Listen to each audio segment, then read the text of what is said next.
The Taliban said on Sunday their forces had fought their way into the provincial capital of the Panjshir Valley, their latest claim of progress in fighting against opposition forces holding out in the area north of Kabul.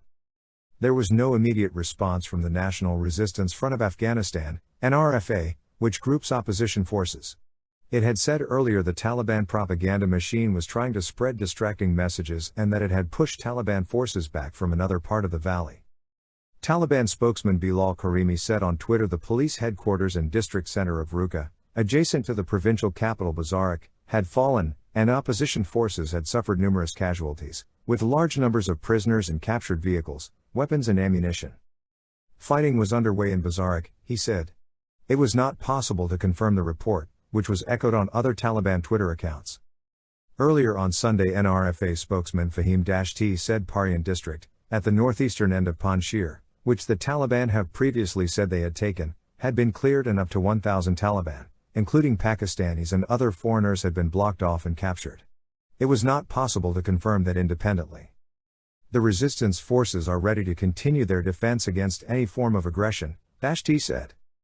On Saturday, Italian aid group Emergency said Taliban fighters had reached the trauma hospital it operates in Anabad district, within the Panjshir Valley.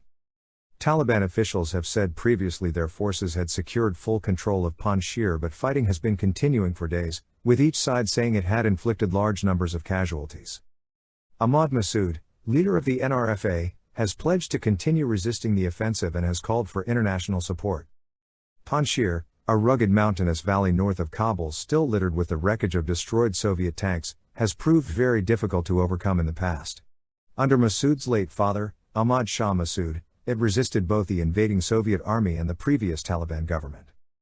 On Sunday, Massoud said hundreds of Taliban fighters had surrendered to NRFA forces, which included remnants of regular Afghan army and special forces units as well as local militia fighters. It was not clear if that was a separate claim. The Panjshir fighting has been the most prominent example of resistance to the Taliban, whose forces swept into Kabul on August 15 as the Western-backed government collapsed and President Ashraf Ghani fled the country. But small individual protests for women's rights or in defense of the green, red and black tricolor flag of Afghanistan have also been held in different cities. Massoud originally called for a negotiated settlement with the Taliban and several attempts at talks were held, but they eventually broke down, with each side blaming the other for their failure.